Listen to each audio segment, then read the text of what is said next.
Hello everyone and welcome back to another fundamental analysis overview video on the 18th of March. This is Yazdan here, and just like usual guys, we're going to talk about the fundamental analysis of all the news we gathered during the previous week, and having a look at what we see for the future, for the next week and beyond.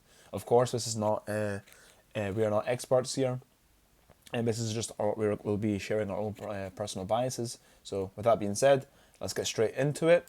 And starting off, let's look at the VIX here. So we can definitely see that we are declining down below to a risk on environment, and we've still been risk off throughout the previous week as well.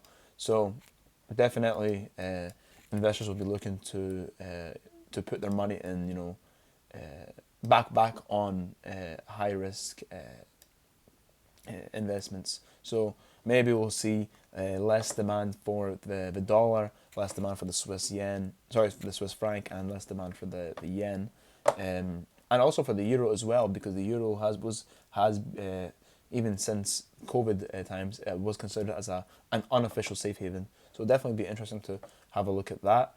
And with the information we gathered we'll go for last week. We'll just go by each country. This is a different format, guys.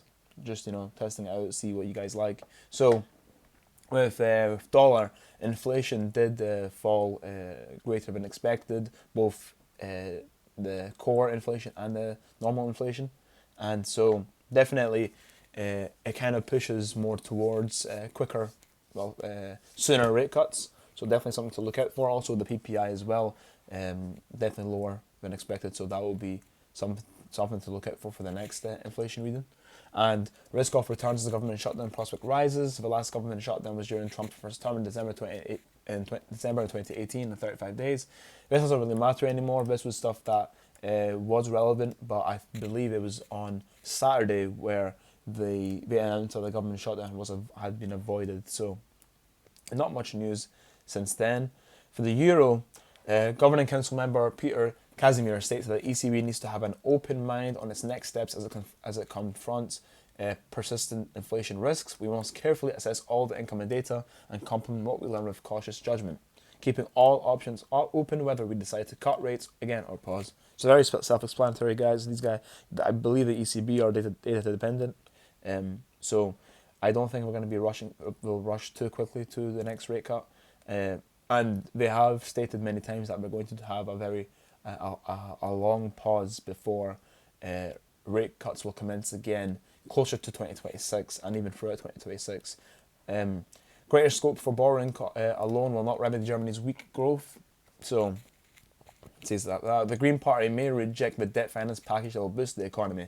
This is a very important item here. So as we can see in the charts, we can see that if you have a look at the euro index, the euro has boosted significantly, has appreciated significantly due to Germany's election, and especially with their, I believe it was like a 500 billion boost in the economy, especially for the defense and for infrastructure and all these things. Currently, Germany has a coalition government. However, in order for this big boost in the economy to pass through, they need the Green Party's approval as well. So if the Green Party does not approve of this funding, we can definitely see a big spike down of the euro. So it's definitely something to look out for. There's definitely keep your eyes on the German politics. Trump threatened to enact a 200% tariff on European wine, champagne, and other alcoholic beverages if the tariffs are not removed immediately. So trade wars continuing and getting more heated. So this will definitely also affect the dollar as well as the euro. And the governing member also says euro area inflation will return to the ECB's 2% target by the end of 2025. So we are still confident that. Some members are confident, some members are less confident, but definitely, as well, when it comes to, hopefully I'll say it, Nagel, he definitely is more confident towards that. With the Japanese yen Yep, so we did. Japan sees fastest pay gains in 32 years, a positive signal for the Bank of Japan, weighing prospects for the demand-driven economic growth. So the wages are going up. Doesn't really affect their decision on when to hike or push back. But however, with this week's news, where is it exactly? Which Bloomberg? Is it this one? Yeah, Goldman.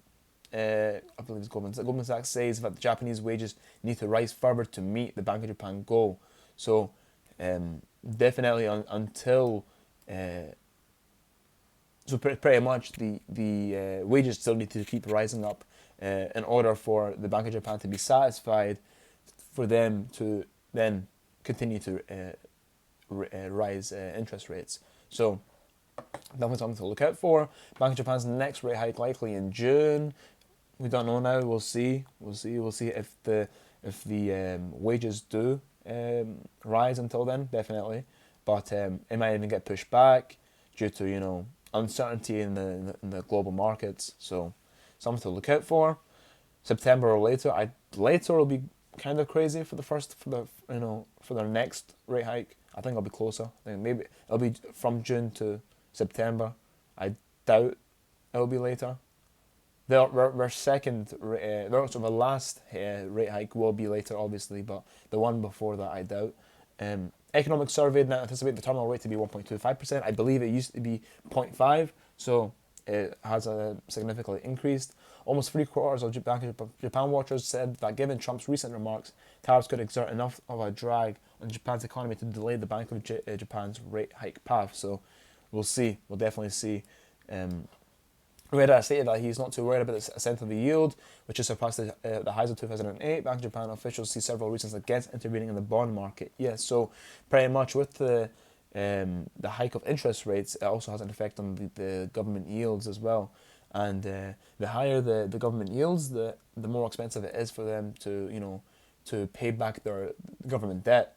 Therefore, their interventions really would possibly be buying government bonds, because when you buy government bonds, the yield goes down. It's just the relationship of how it is. When you sell bonds, the yield goes up. So definitely, if you even look at the chart, we have seen the yen depreciate a lot. A lot of it has been due to the comments made that that the Bank of Japan needs to wait a little bit longer. There needs to still be more evidence. The intervention could have. They said, it does say here, the Bank of Japan officials several reasons against intervening, unless extreme moves do take place for fear of creating thresholds for traders that would impact the market. So the reason that we don't want to intervene is that because once they intervene, very similar to how the Swiss franc is. The Swiss franc is their main goal is to devalue the currency, but because of our interventions, there are very, very strong areas that the SMB will intervene from, and this area seems to be here. So that in terms creates thresholds where traders can anticipate that, and we don't want the yen to auction, just as how the Swiss franc has been doing since last year. This is definitely an area here. 1, 2, 3, 4, 5 areas. 5 touches of this level of price where the Swiss SMB deemed too expensive. So we don't want to create a similar situation. We'll see how that happens. Definitely, we've seen a lot of sell-off, but if you are, we still have a long bias on the Japanese yen, so it'll be great areas to buy. And moving on, let's see. Pound GDP came in lower than expected. Not much news about the pound. CAD, they did cut rates by 25 points, caused a trade battle with the US and new crisis. Macklem said that the bank will proceed carefully with further changes to borrowing costs, and will need to assess both upward pressure on inflation and downward pressure from weaker demand. The Bank of Canada have cut interest rates by over 200 basis points, so really they're near the end of their rate cuts path. And with inflation news coming out today, Let me just go back to Canada. There we are. We can see that the inflation is going really high, especially since compared to last month, 1.9 to 2.6. Having a look at the core inflation, definitely a big jump in the core inflation as well.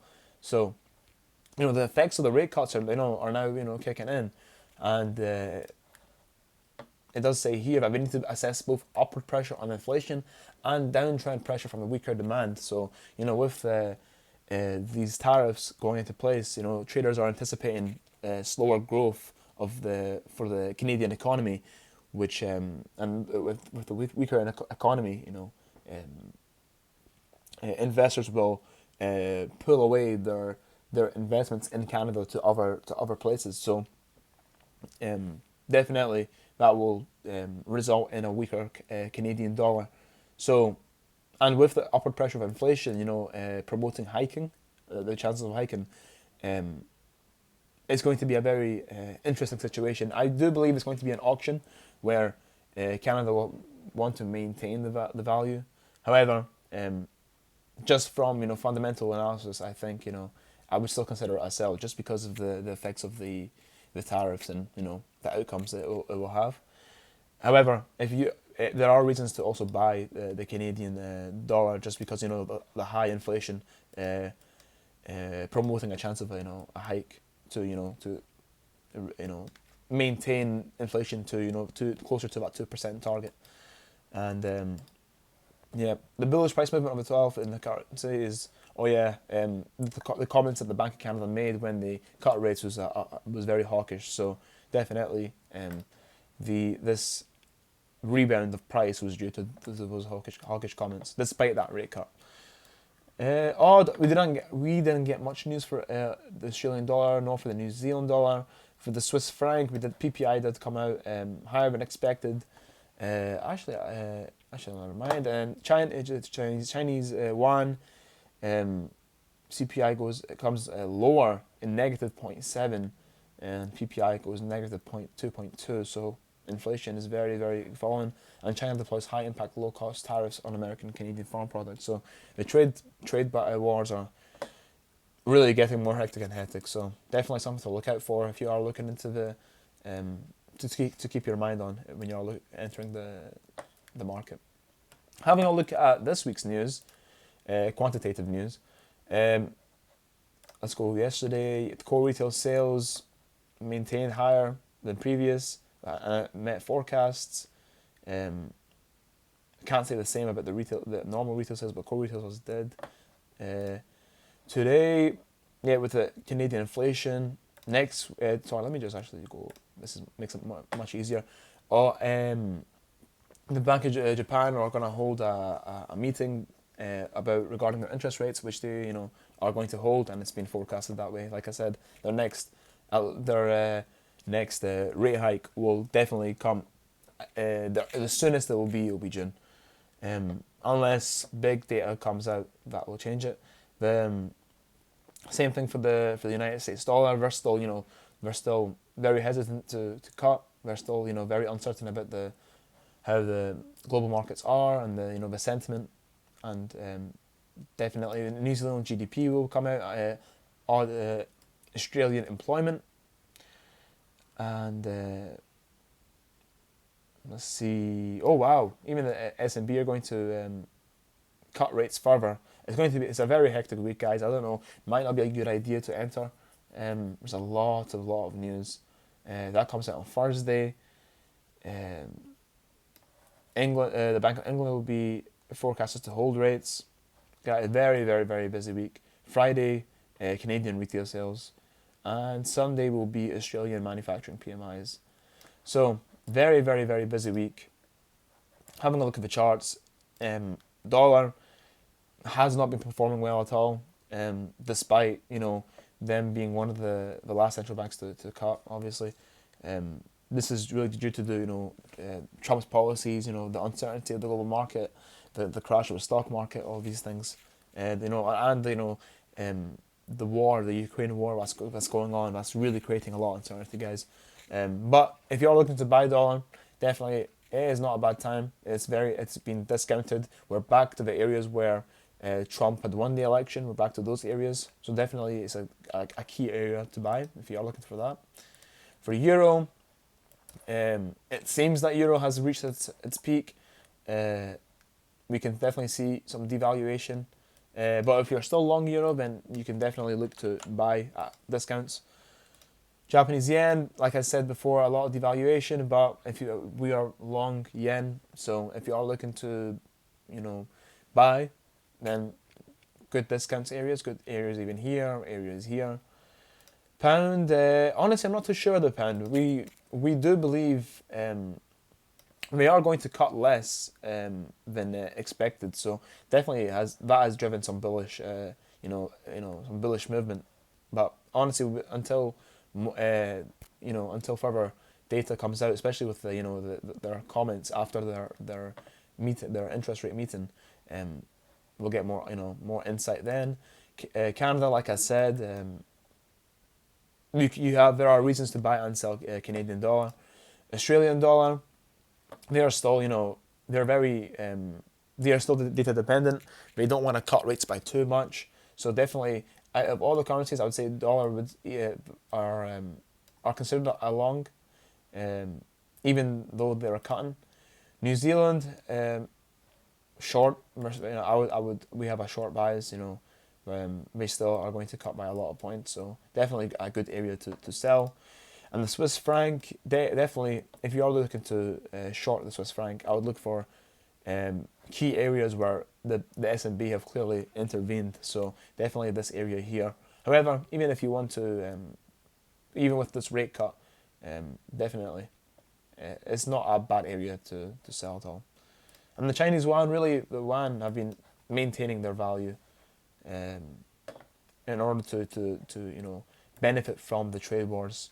While all the other currencies are having big differences in their values and their prices, the Chinese yuan maintains a balance. So definitely good for the yuan. And with that being said, guys, it's a bit of a crazy week. So please keep your eyes on not just the quantitative but the qualitative news as well, because there's going to be articles left, right, and center. So with that being said, thank you very much, guys, for watching. If you want to learn about anything, please let us know. And with that being said, thank you very much, and have a great trading week.